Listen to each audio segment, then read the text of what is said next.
manguezal, né, ele é um ecossistema costeiro, de transição costeira entre o continente e o oceano. E por isso ele funciona como um berço, né, berçário de reprodução de várias espécies, né, fundamentais, algumas inclusive que vão para o oceano, algumas adentram o continente, mas ele funciona aqui nessa faixa de transição. Então ele funciona como um lugar de reprodução, um lugar de alimentação, um lugar de proteção, abrigo, né, principalmente nas raízes da Rhizophlora mangue, que a gente conhece também como mangue vermelho, que juntamente com os sedimentos que ali vão ficando, né, ele fornece abrigo, ele fornece alimentação para muitas espécies. Então nós estamos aqui, né, em frente ao manguezal de Maria Ortiz, né, da orla de Maria Ortiz, da região da Grande Goiabeiras.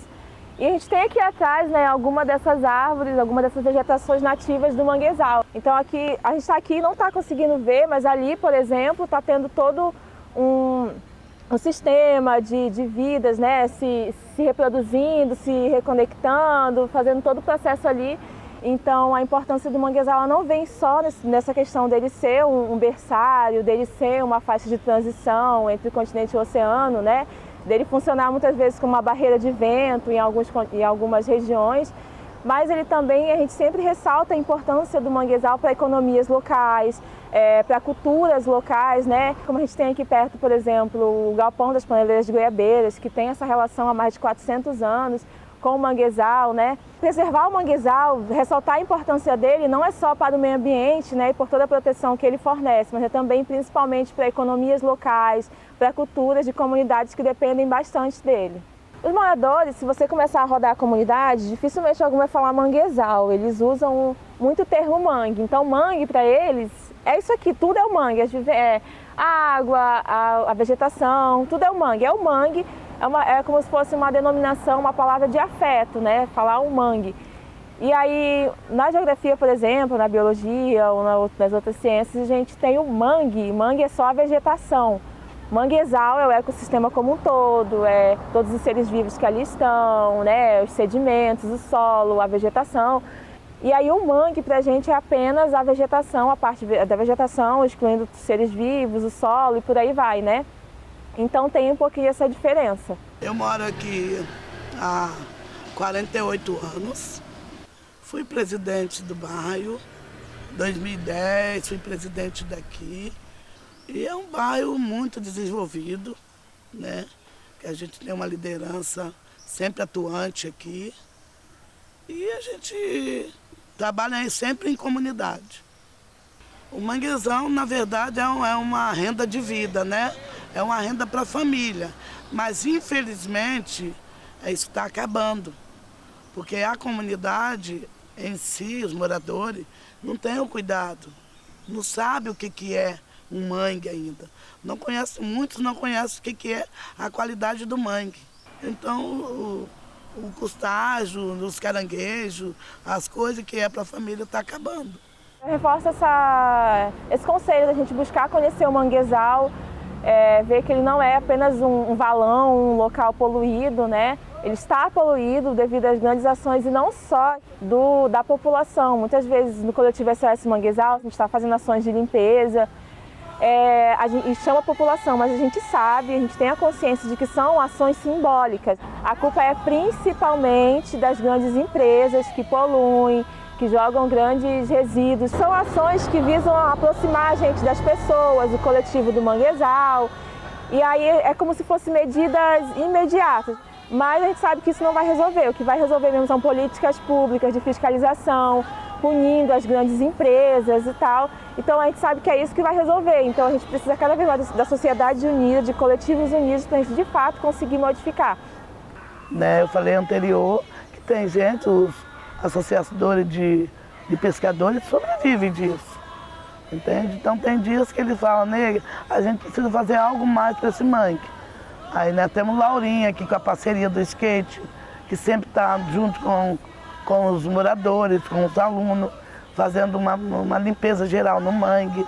Nós temos parceria para isso. E a gente, de uma forma de hoje, a gente tenta trabalhar.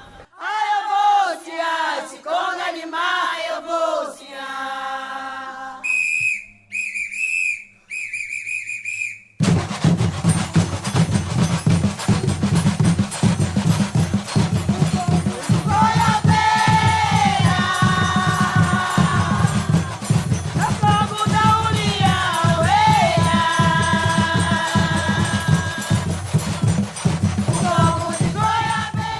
Então é uma coisa que veio para ajudar as paneleiras a fazer mais visão, para fazer um trabalho legal, reconhecimento das paneleiras, entendeu? Então vocês estão convidados para estar indo lá.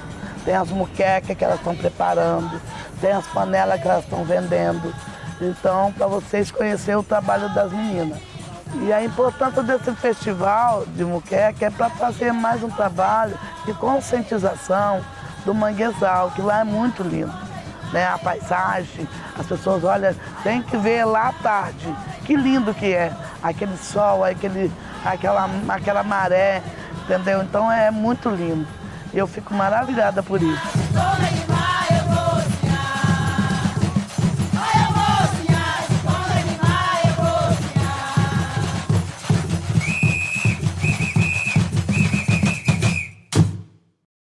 Falar de lendas do manguezal é muito importante porque eu vivi algumas, tive experiências, cresci ouvindo sobre isso, né?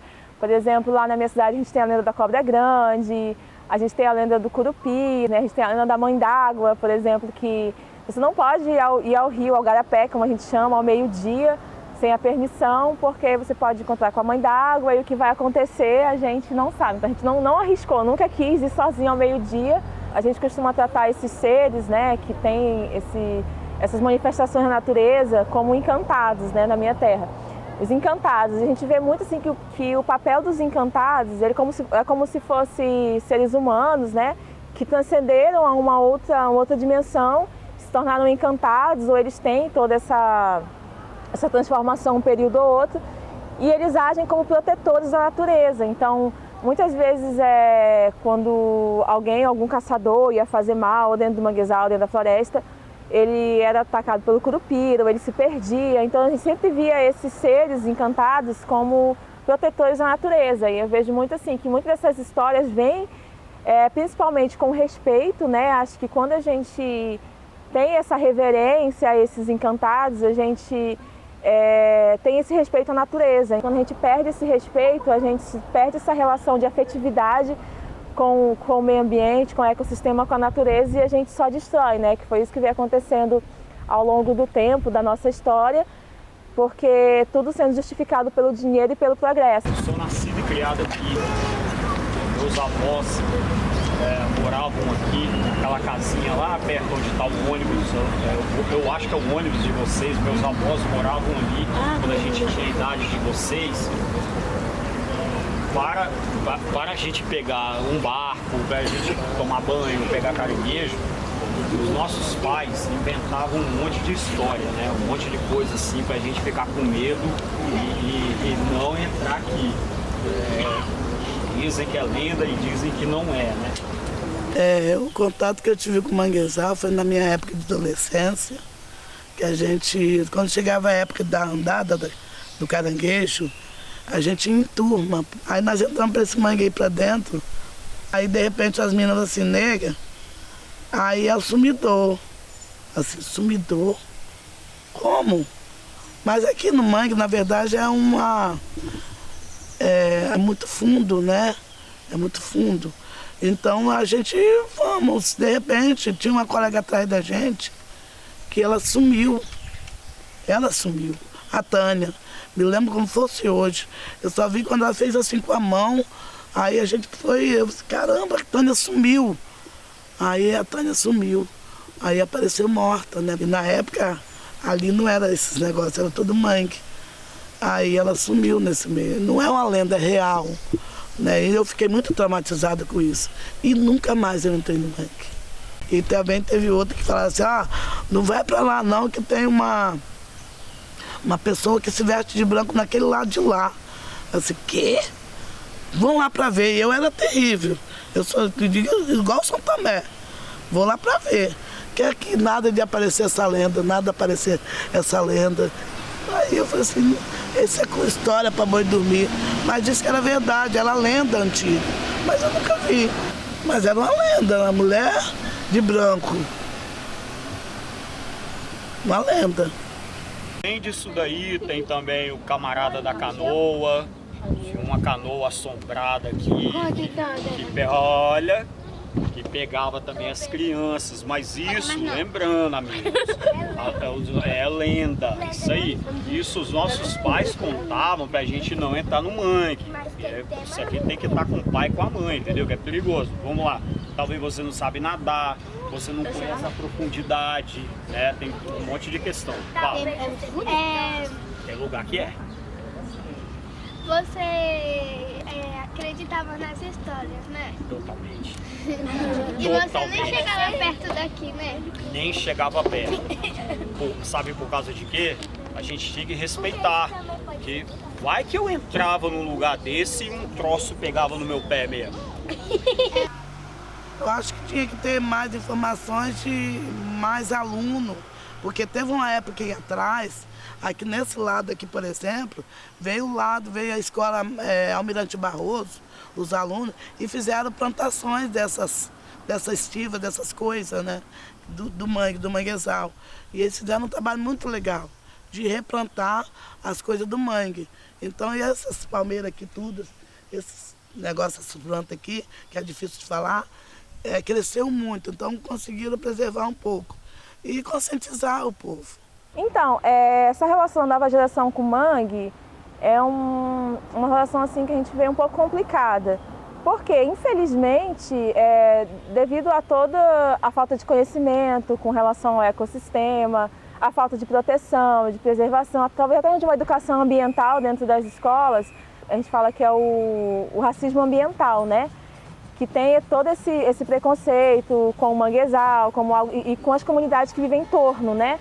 E tem essa segregação, essa exclusão com o manguezal. Aqui mesmo na cidade de Vitória, a gente sempre questiona isso. Geralmente quando mostram Vitória, mostram sempre o lado A, que a gente costuma chamar, que é a praia, as áreas nobres, né? E o manguezal às vezes fica esquecido como um local poluído.